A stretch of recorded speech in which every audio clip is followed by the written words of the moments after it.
విష్ణువేమో పోషిస్తాడు, శివుడేమో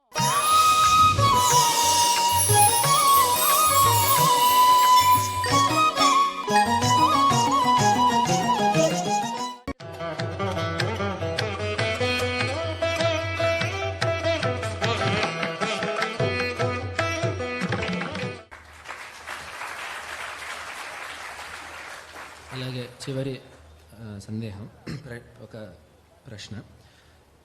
ఇప్పుడు నేటి యువతలే భావి పౌరులు అనే మాట ఉంది కాబట్టి సనాతన ధర్మం ద్వారా సకల జనులకి శాంతిమయమైన వాతావరణాన్ని సృష్టించి మన సనాతన వైదిక ధర్మం యొక్క ప్రచారంతో యువత ఈ దేశాన్ని నడిపించాలంటే వాళ్ళు ఏ విధంగా ఉండాలో గురువుగారి యొక్క సందేశంగా కావాలి.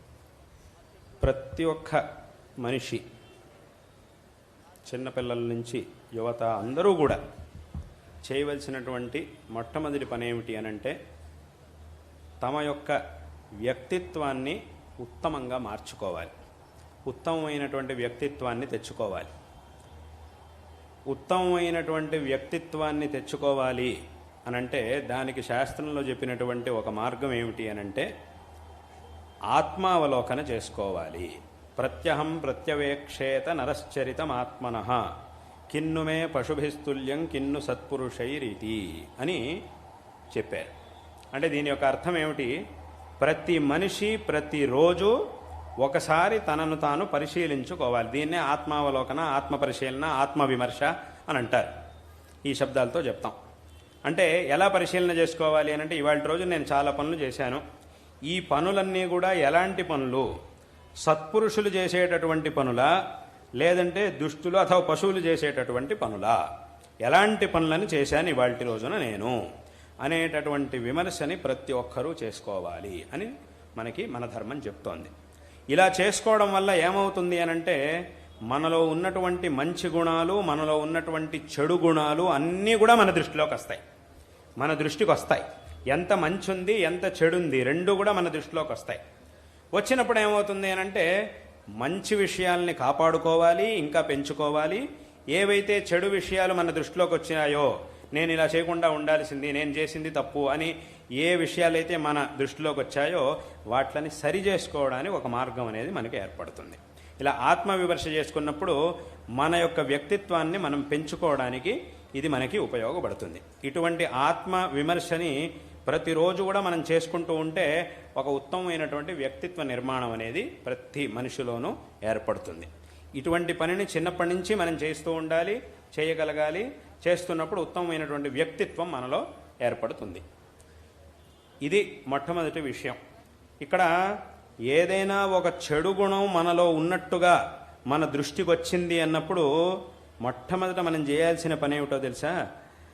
దాన్ని ఒప్పుకోవాలి. అవును, నిజంగా నాలో ఇటువంటి ఒక చెడ్డ గుణం అనేది ఉన్నది అనేదాన్ని ఒప్పుకోవాలి తప్ప వితండవాదం చేయకూడదు. చాలామంది చేసే తప్పది. ఎందుకంటే దాన్ని ఒప్పుకున్నప్పుడే దాన్ని సరి చేసుకోవడానికి సాధ్యమవుతుంది తప్ప అబ్బాయి ఇది సరికాదు, నేను చేసిందే సరి అని కనుక వితండవాదం చేయడం మొదలెట్టామనంటే దాన్ని ఎవరూ సరి చేసుకోలేరు. సరి చేసుకోవడం అనేది కుదరదు, ఇంకా మొండిగా తయారవుతాం. ఆ వితండవాదం చేయడం ద్వారా ఆ వితండవాదం అనేది మనిషిని ఇంకా మొండివాడిగా తయారు చేస్తుంది.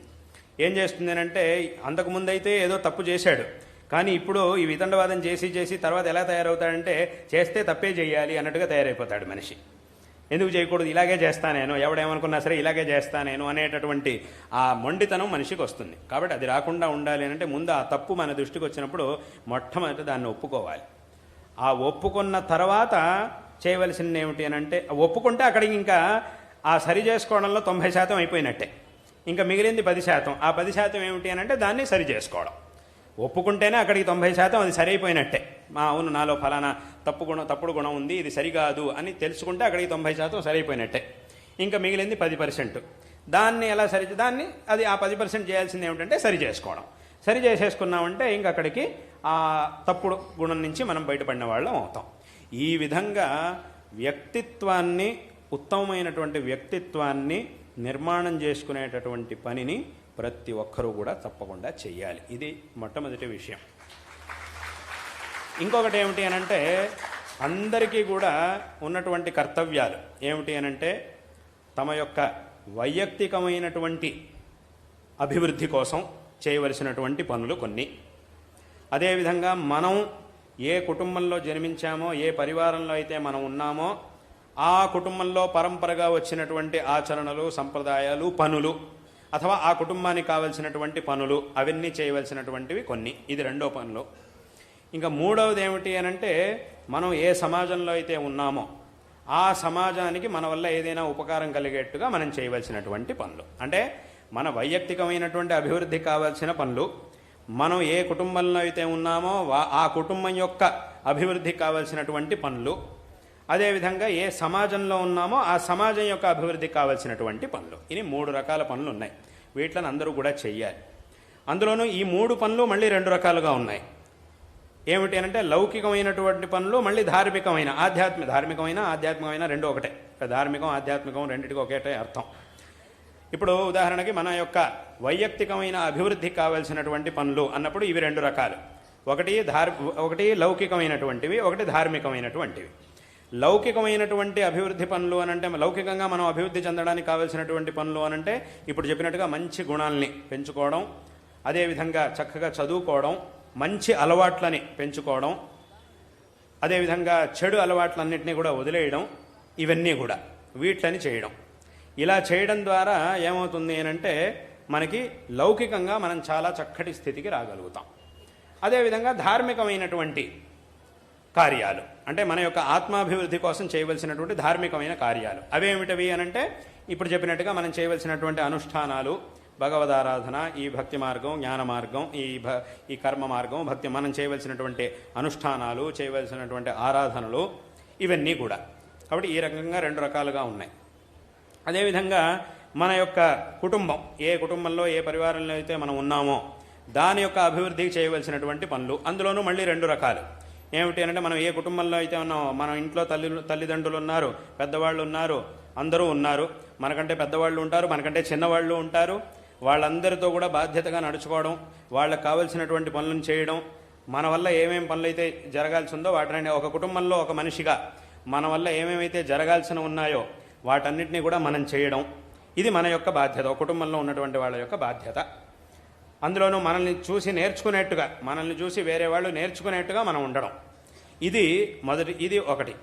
అదేవిధంగా ఇదే దాంట్లో మళ్ళీ ధార్మికమైనటువంటి కార్యాలు ఏమిటి అనంటే, మన కుటుంబంలో కొన్ని ధార్మికమైనటువంటి ఆచరణలను వెనకటి వాళ్ళందరూ కూడా చేసుకుంటూ వచ్చారు. వాళ్ళంతా ఎందుకు ఈ ఆచరణలు చేసుకుంటూ వచ్చారు అనంటే, దీని ద్వారా కుటుంబ యొక్క శ్రేయస్సు కోసం, మన పరివారం యొక్క శ్రేయస్సు కోసం ఆ పనులన్నీ కూడా వెనకటి నుంచి వాళ్ళు చేసుకుంటూ వచ్చారు. కాబట్టి వీటన్నిటిని కూడా చక్కగా చేయడం, ఏ ఆచరణలు అయితే వెనకటి నుంచి వచ్చాయో వాటిని చక్కగా శ్రద్ధగా ఆచరించడం, ఇది రెండవది. అదేవిధంగా మూడవది ఏమిటంటే, మనం ఏ సమాజంలో అయితే ఉన్నామో ఆ ఏ సమాజం ద్వారా మనం ఉపకారాన్ని పొందుతూ ఉన్నామో, ఏ సమాజంలో మనం జీవిస్తూ ఉన్నామో దానికి కావలసినటువంటి పనులని చేయడం. అంటే ఏమిటి అనంటే, సమాజంలో ఎవరైతే కష్టాల్లో ఉన్నారో వాళ్ళకి ఉపయోగపడేటటువంటి పనులను చేయడం, మన ద్వారా ఎంత సాధ్యం అవుతుందో అంతమందికి ఉపయోగపడేలా చేయడం, ఆ మంచి పనులు చేయడం సమాజంలో. అంటే ఇది ధర్మానికి, అంటే ఇది కూడా ధార్మికమైనటువంటి విషయమే, ఉపకారం చేయడం అంటే అది ధర్మమే. అదేవిధంగా సమాజంలో మన యొక్క ధర్మం, ఏ ధర్మాన్ని అయితే మనం అనుసరిస్తూ వస్తున్నామో, ఈ సనాతన హిందూ ధర్మం అనేది ఏదైతే ఉందో ఈ ధర్మాన్ని మనం అనుసరిస్తూ వస్తున్నాం. దీని యొక్క గొప్పతనాన్ని మనం తెలుసుకోవడమే కాకుండా సమాజంలో ఉండేటటువంటి వాళ్ళందరికీ కూడా చెప్పి వాళ్ళు కూడా ఈ ధర్మ మార్గంలో ఉండేలాగా చేయడం, ఇది ఈ విధమైనటువంటి పనులని ముఖ్యంగా యువత తప్పకుండా చెయ్యాలి. ఈ పనులన్నింటినీ కూడా తప్పకుండా చెయ్యాలి. దీనికి కావాల్సినటువంటి జ్ఞానాన్ని, దీనికి కావాల్సినటువంటి ప్రేరణని తప్పకుండా అందరూ పొందాలి. ఈ పనులన్నిటినీ కూడా తప్పకుండా అందరూ చెయ్యాలి. దీనికోసం ఈ పరంపర యొక్క గొప్పతనాన్ని మొట్టమొదట అందరూ కూడా తెలుసుకోవాలి. ప్రశ్నలు వస్తూ ఉంటాయి ఎప్పుడంటే, ఇప్పుడు ఈ ధర్మం గురించి, పరంపర గురించి విన్నప్పుడు చాలామందికి ఏమవుతుందనంటే, చాలా ఆచారాలని వీటన్నిటిని చూసినప్పుడు మనకు అనిపిస్తుంది, ఇది ఎందుకు ఇలాగా, దీని ఇలాగే ఎందుకు చేయాలి, ఎందుకు ఇలా చెప్పారు అని చాలామందికి అనిపిస్తూ ఉంటుంది. అది సహజం. ఏదైనా ఒక కొత్త విషయాన్ని తెలుసుకున్నప్పుడు దాని మీద రకరకాల ప్రశ్నలు, ఎవరికైనా అది మనిషికి సహజమైనటువంటి గుణం, దాని మీద రకరకాల ప్రశ్నలు మన మనసులో ఉద్భవిస్తూ ఉంటాయి. కానీ మనం ఏం చేయాలి, ఆ ప్రశ్నలకు తగినటువంటి సమాధానాల్ని సరైనటువంటి వ్యక్తుల ద్వారా తెలుసుకోవాలి. ఊరికే ఏదో ప్రశ్నించి వదిలిపెట్టేస్తే సరిపోదు. ఎందుకంటే ఈ ధర్మంలో ప్రతి ప్రశ్నకి సమాధానం అనేది ఉండనే ఉన్నది. కాబట్టి ఆ ప్రశ్నలు వచ్చినప్పుడు సరైనటువంటి వ్యక్తిని అడగాలి. ఆ వ్యక్తి ద్వారా ప్రశ్నలకు సమాధానం మనం తెలుసుకోవాలి. ఒక ప్రశ్న సమాధానం దొరకనంత వరకు అది బలంగా ఉంటుంది. సమాధానం దొరికింది అని అంటే సమాధానమే బలంగా అవుతుంది. కాబట్టి ఏదో ప్రశ్న అడిగేసాను, ఇవాళ రోజు నేను పెద్ద ప్రశ్న అడిగేశాను కాబట్టి ఇంకా నాకంటే గొప్పవాళ్ళు లేడు, నాకంటే మేధావి లేడు అని అనుకోకూడదు. చాలామంది అలా అనుకుంటూ ఉంటారు. ఏం చేస్తుంటారు అని అంటే రకరకాల ప్రశ్నలు వేసేసి, చూసారా మేము ఇన్ని ప్రశ్నలు అడిగేశాము, నేను చాలా బుద్ధిమంతుడిని, ఈ ప్రశ్నలకు వీళ్ళ వల్ల సమాధానం చెప్పడం కుదరదు అని వాడే నిర్ణయం చేసేస్తాడు. వీళ్ళ వల్ల సమాధానం చెప్పడం కుదరదు, అలాంటి ప్రశ్నలు నేను అడిగేశాను అని చెప్పేస్తూ ఉంటారు. దాని వాడు సమాధానం చెప్తున్నాడు, ఈ అడిగినటువంటి ప్రశ్నలకి సమాధానాలు చెప్తున్నాడు. ఒకవేళ వాడు చెప్పిన సమాధానం సరిగ్గా లేదు, యుక్తియుక్తంగా లేదు అని అంటే అప్పుడు అది వేరే విషయం. కానీ సమాధానం ఉన్నప్పుడు కూడా ప్రశ్నను మాత్రం అడిగేస్తాము, సమాధానం వినడం మాత్రం మేము చెయ్యము అని అంటే కనుక అది చాలా మూర్ఖతనం. అలాంటి పనులను చాలామంది చేస్తూ ఉంటారు ఇవాటి కాలంలో. కాబట్టి ఏమిటంటే ఏ ప్రశ్న వచ్చినా కూడా దానికి కావాల్సినటువంటి సమాధానాన్ని మనం తెలుసుకునేటటువంటి సరైనటువంటి వ్యక్తుల ద్వారా తెలుసుకునేటటువంటి ప్రయత్నాన్ని చెయ్యాలి. తద్వారా మనం దీని మీద శ్రద్ధని ఇంకా పెంచుకోవాలి. ఇదంతా కూడా తప్పకుండా చెయ్యాలి. అదేవిధంగా ఏ విధమైనటువంటి దురభ్యాసాలని మనం చేసుకోకూడదు. అంటే దురభ్యాసాలు అనగానే చాలామందికి ఏమనిపిస్తుంది, కొన్ని గుర్తొస్తాయి. దురభ్యాసం ఇవన్నీ చెడు అలవాట్లు అనగానే కొన్ని మీ బుద్ధిలో జ్ఞాపకానికి వస్తాయి. అవి అందరికీ తెలిసినవే. అలాంటి దురభ్యాసాలు, అలాంటి చెడు అలవాట్లు అందరికీ కూడా తెలిసినవే. కానీ ఇటీవల నేను చెప్పేటటువంటి దురభ్యాసాల్లో ఇంకా కొన్ని ఉన్నాయి. ఏమిటంటే అది బహుశా దీని యొక్క అవసరం ఇదివరకు ఉండేది కాదు, కానీ ఇప్పుడు ఆ దురభ్యాసాల్లో దీన్ని కూడా చేర్చాలి. ఏమిటి అని అంటే ఊరికే ఎప్పుడు ఫోన్లు చూస్తూ, మొబైల్ చూస్తూ కూర్చోవడం, అనవసరమైనటువంటి విషయాలన్నింటినీ దాంట్లో చూస్తూ ఉండడం. ఈ దురభ్యాసం చాలామందికి ఉంది. ఇది కూడా చాలా హానికారకంగానే ఉంది. ఎందుకంటే ఇదివరకు ఆ పట్టీలో ఇవి ఉండేవి కావు, కానీ ఇప్పుడు దీన్ని కూడా చేర్చాల్సి వచ్చింది. ఇవి ఆ దురభ్యాసాలు అనగానే కొన్ని గుర్తొస్తాయి. ముఖ్యంగా 4-5 గుర్తొస్తాయి మనకి దురభ్యాసం. ఆ 4-5తో పాటు 5వ దానిగాను అథవా 6వ దానిగాను దీన్ని కూడా చేర్చాలి. ఎందుకంటే ఇది అంత హానికారకంగా ఉంది కాబట్టి. ఇక్కడ ఏమిటి, ఇక్కడ ఎవరిది తప్పు, ఈ వస్తువుని తయారు చేసిన వాడిది తప్పు కాదు, దాన్ని ఉపయోగించేటటువంటి వాడిది తప్పు. ఎందుకంటే ఏ వస్తువైనా కూడా లోకంలో దానికి సదుపయోగం ఉంటుంది, దురుపయోగం ఉంటుంది, రెండూ ఉంటాయి. కానీ సదుపయోగం చేయడం అనేది మన యొక్క కర్తవ్యం. అన్ని వస్తువులు సదుపయోగం దురుపయోగం అనేది ఈ ప్రపంచంలో ప్రతి ఒక్క వస్తువుకి ఉంటుంది. కానీ సరైనటువంటి వివేకంతో సదుపయోగం చేసుకోవాలి, దురుపయోగాన్ని ఎప్పుడు కూడా చేయకూడదు. కాబట్టి ఈ సాధనాలన్నీ ఏవైతే ఉన్నాయో వీటిలో అవసరం మనిషికి చాలా ఉంది. దానివల్లే ఎన్నో వ్యవహారాలు క్షణాల మీద జరుగుతున్నాయి, ఎన్నో జరుగుతున్నాయి. కాబట్టి దానివల్ల చాలా ఉపయోగం కలుగుతోంది. కానీ ఉపయోగాన్ని పొందాలి తప్ప దురుపయోగాన్ని పొందకూడదు. ఆ దురుపయోగాన్ని కలిగించేటటువంటి పనులని చేయకూడదు. ఈ విషయాన్ని అందరూ కూడా, ముఖ్యంగా యువత చాలా స్పష్టంగా ఈ విషయాల్ని తెలుసుకోవాలి. యువత తెలుసుకోవాలి, పెద్దవాళ్ళు కూడా తెలుసుకోవాల్సిందే. ఎందుకంటే ఆ పెద్దవాళ్ళు కూడా అలవాట్లనే ఉన్నాయి. కాబట్టి అందులోనూ ముఖ్యంగా యువత తప్పు. అంటే పెద్దవాళ్ళు ఏమవుతుందంటే వాళ్ళు పెద్దవాళ్ళు అయ్యారు కాబట్టి వాళ్ళ అనుభవాన్ని పొందినటువంటి వాళ్ళు కాబట్టి దీని ప్రభావం ఎక్కువ వాళ్ళ మీద చూపించదు. వాళ్ళు ఉపయోగించినా కూడా ఎక్కువ దీని ప్రభావం వాళ్ళ మీద ఉండకపోవచ్చు. కానీ ఆ యువత యొక్క మనస్సు ఏదైతే ఉందో, చిన్నపిల్లలు కానీ యువత కానీ వాళ్ళ మనస్సు అనేది ఏదైతే ఉందో అది ఇంకా వికాసాన్ని చెందవలసినటువంటి మనస్సు అది. కాబట్టి అటువంటి ఆ వికాసాన్ని పొందేటటువంటి అవస్థలో గనక దానికి ఏదైనా ఇబ్బంది కలిగింది, విఘాతం కలిగింది అంటే ఇంకా వికాసాన్ని పొందడం అనేది ఆగిపోతుంది. ఇప్పుడు ఒక విత్తనం ఉంది, ఆ విత్తనాన్ని నాటినప్పుడు దాని నుంచి ఒక విత్తనం చక్కగా ఉన్నప్పుడు దాన్ని నాటి నీళ్లు పోస్తే అప్పుడు ఏమవుతుంది, దాని నుంచి అది మొలకెత్తుతుంది, దాని నుంచి మొక్క పెరుగుతుంది, త్వరగా పెద్ద చెట్టు అవుతుంది, మనకి ఫలాన్ని ఇస్తుంది. అదే ఆ విత్తనాన్ని కనుక ఒకసారి మంటల మీద కాల్చి దాన్ని కనుక నాటితే అప్పుడు ఏమవుతుంది, దాని నుంచి అంకురం అనేది పుట్టదు. అది చక్కగా ఉన్నప్పుడు దాని నుంచి ఒకసారి మంటల్లో పడేసి కొంచెం కాలిన తర్వాత మళ్ళీ దాన్ని తీసి ఆ కాలిపోయిన విత్తనాన్ని తెచ్చి నాటామనుకోండి, అప్పుడేముంది, దాని నుంచి అంకురం అనేది పుట్టదు, మొలకెత్తదు అది. ఎందుకంటే అది కాలిపోయింది, అక్కడికి అయిపోయింది దాని పరిస్థితి. అదేవిధంగా అవుతుంది. ఈ చెడు అలవాట్ల వల్ల మన యొక్క బుద్ధికి ఇటువంటి విఘాతం కలుగుతుంది. అక్కడికి ఆ వికాసానికి చాలా పెద్ద ప్రతిబంధకం అనేది ఏర్పడుతుంది. కాబట్టి ఇటువంటి చెడభ్యాసాలని మానేయాలి. ఇప్పుడు చెప్పబడినటువంటి ఈ పనులు, అందులోనూ ధార్మికమైనటువంటి, అంటే ఒకటి వైయక్తికంగా మనం అభివృద్ధి చెందడానికి కావాల్సినటువంటి పనులు, అదేవిధంగా మనం ఏ వంశంలో ఏ కుటుంబంలో అయితే మనం జన్మించామో దాని యొక్క శ్రేయస్సుకి, దానిలో మనకున్నటువంటి బాధ్యతలు ఏవైతే ఉంటాయో వాటికి సంబంధించినటువంటి పనులు, అదేవిధంగా ఏ సమాజంలో అయితే మనం బతుకుతున్నామో, ఏ ధర్మంలో అయితే మనం బతుకుతున్నామో దానికి సంబంధించినటువంటి పనులు. మళ్ళీ ఈ 3 పనులు ఇప్పుడు చెప్పినట్టుగా 2 రకాలు, లౌకికము మరియు ధార్మికం. ఈ విధంగా ఈ పనులన్నింటినీ కూడా చేస్తూ ఈ అన్ని దురభ్యాసాల నుంచి దూరంగా ఉంటూ చక్కటి జీవితాన్ని గనక మనం నిర్మించుకుంటే తప్పకుండా ఉత్తమమైనటువంటి స్థితికి మనం వస్తాము అనేటటువంటి విషయంలో ఏమాత్రం సందేహం లేదు. ఇక్కడ కేవలం అంటే నేను ఇందాక నుంచి 2 రకాలుగా ఎందుకు చెప్తున్నాను అని అంటే, కేవలం లౌకికమైనటువంటి అభివృద్ధి మాత్రమే సరిపోదు. ధార్మికమైనటువంటి ఒక చైతన్యాన్ని కూడా తప్పకుండా మనం పొందాలి. లౌకికంగా ఏదో విద్యాభ్యాసం చేసాము, చాలా పెద్ద పెద్ద చదువులు చదివాము, ఎక్కడెక్కడికి వెళ్ళి చదువుకొని వచ్చామంటే సరిపోదు. అది చాలా అవసరం, అందులో సందేహం లేదు. కానీ ఇటువంటి ధార్మికమైనటువంటి ఆ మార్గదర్శనాన్ని కూడా తప్పకుండా మనం పొందినప్పుడు మాత్రమే పరిపూర్ణంగా మన మీద మనం నిగ్రహాన్ని సాధించగలుగుతాం, ఉత్తమమైనటువంటి స్థితికి మనం రాగలుగుతాం. కాబట్టి ఈ విషయాన్ని అందరూ కూడా తప్పకుండా తెలుసుకోవాలి. భగవంతుడు అందరికీ కూడా చక్కటి బుద్ధిశక్తిని ఇచ్చాడు. మీ అందరికీ కూడా చక్కటి కుటుంబాన్ని ఇచ్చాడు, చక్కటి తల్లిదండ్రులను ఇచ్చాడు, చక్కటి కుటుంబాన్ని ఇచ్చాడు, చక్కటి బుద్ధిశక్తిని ఇచ్చాడు. వీటన్నిటినీ కూడా భగవంతుడు ఇచ్చాడు. ఎందుకంటే లోకంలో కనుక మనం చూస్తే ఇవి కూడా లేనటువంటి వాళ్ళు ఎంతోమంది ఉన్నారు. చాలా కష్టమైనటువంటి పరిస్థితిలో ఉండేవాళ్ళు ఎంతోమంది ఉన్నారు. కాబట్టి అలా పోలిస్తే కనుక మనందరికీ కూడా మీ అందరికీ కూడా చాలా మంచి ఒక వాతావరణాన్ని భగవంతుడు ప్రసాదించాడు. కాబట్టి ఇటువంటి పరిస్థితిలో చక్కగా చదువుకోవాలి, చక్కగా సాధన చేయాలి. కొన్నిసార్లు ఏమవుతుందంటే మనం చేసినటువంటి సాధనకి తగినంత ఫలం ఆ సమయానికి లభించకపోవచ్చు. అంటే చాలామంది ఏమడుగుతుంటారు నా దగ్గర అనంటే, ముఖ్యంగా చాలామంది పిల్లలు, యువత నా దగ్గర ఎప్పుడు కూడా అడిగేటటువంటి ప్రశ్న ఏమిటి అనంటే, మేము ఎంత చదువుకున్నా కూడా మాకు రావట్లేదండి, ఏం చేయాలి అని అడుగుతుంటారు. ఎంత చదువుకున్నా కూడా రావట్లేదు అని అడుగుతుంటారు. అప్పుడు నేను వాళ్ళకి చెప్పే సమాధానం ఏమిటంటే, ఎంత చదువుకున్నా రావట్లేదు అని అంటే అప్పుడు ఏం చేయాలి అంటే వచ్చేంత వరకు చదువుకోవాలి. అదే దీనికి సమాధానం. ఎంత చదువుకున్నా రావట్లేదు ఏం చేయాలి అని అంటే అప్పుడు ఏం చేయాలి, వచ్చేంత వరకు చదవాలి అనేది దీనికి సమాధానం. అంతకంటే ఇంకా సమాధానం చెప్పలేం.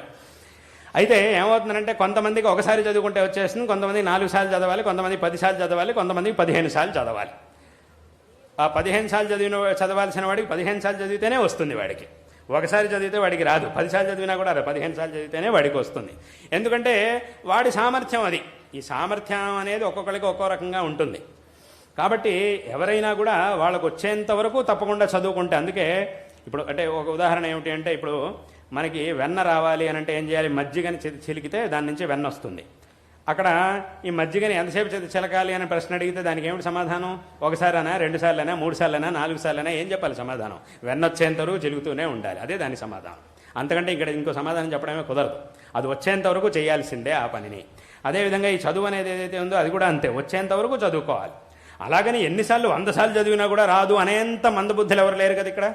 మరి అంత మటుకు మందబుద్ధి అని అంటే అంత మందబుద్ధులు ఎవరు లేరు ప్రపంచంలో.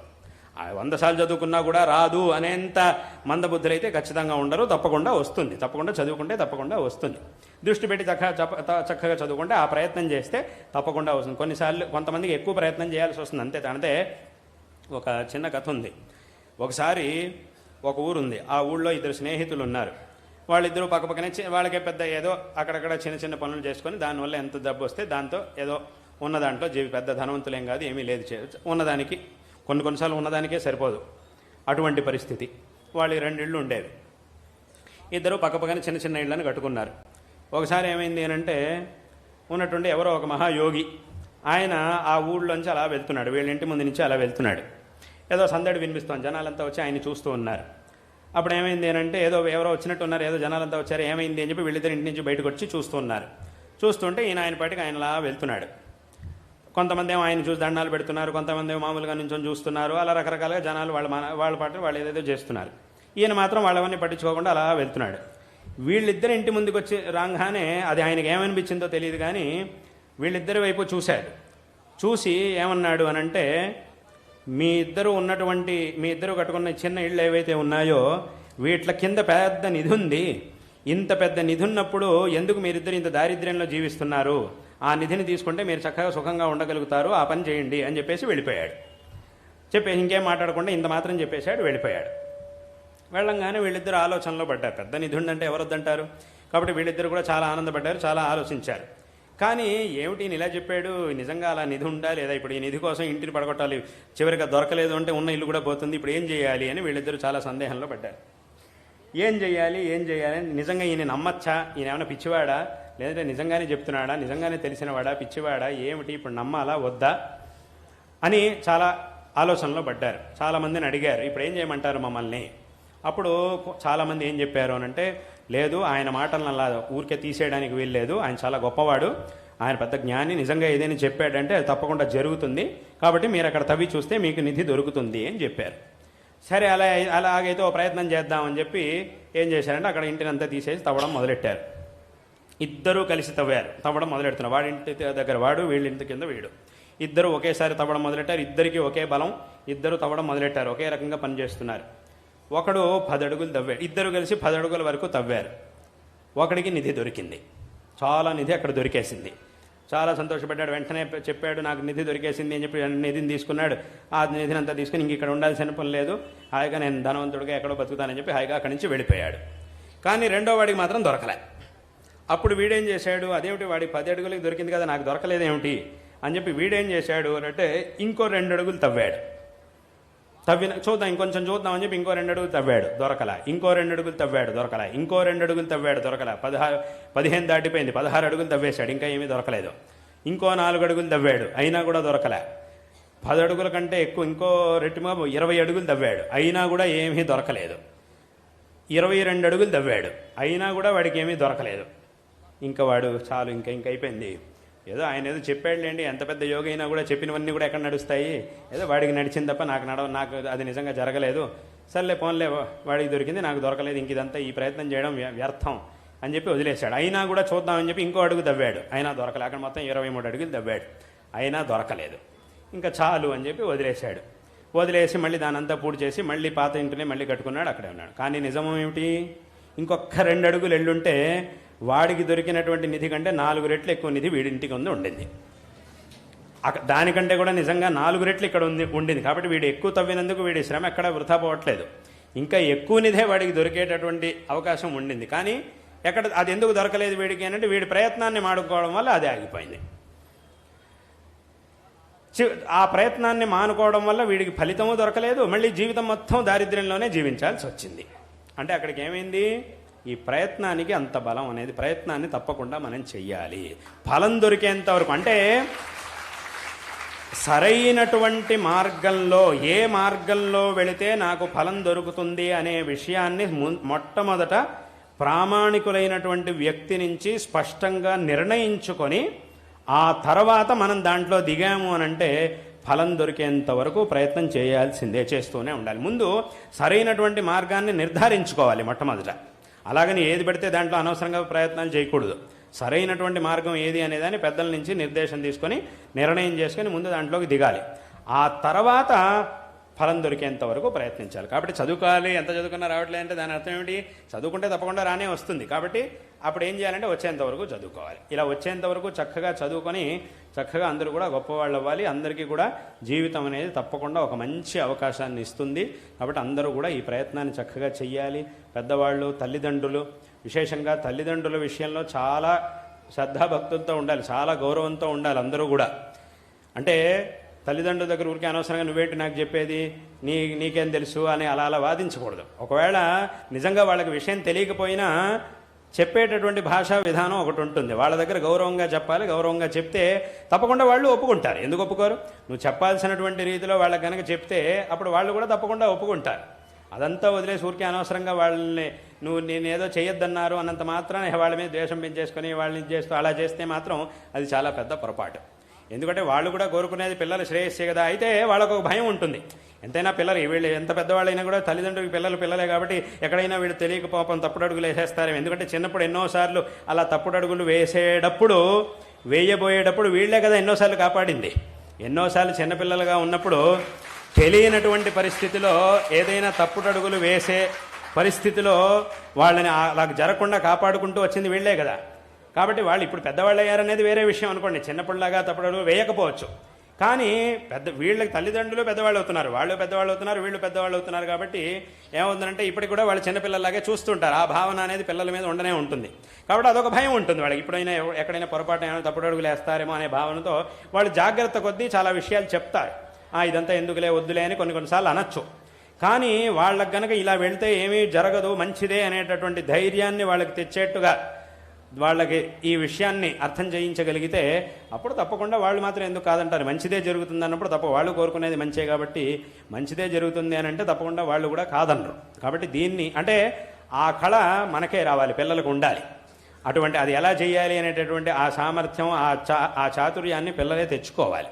కాబట్టి ఈ విధంగా పెద్దవాళ్ళని తల్లిదండ్రుల్ని గౌరవిస్తూ వాళ్ళు చూపించినటువంటి మార్గంలో చక్కగా వెళుతూ మన ఈ పరంపర మనకి చూపిస్తున్నటువంటి మార్గాన్ని చక్కగా అనుసరించి కృతార్థులు కావాలి అనేటటువంటి విషయాన్ని ఈ సందర్భంలో అందరికీ కూడా తెలియజేస్తూ ఉన్నాం.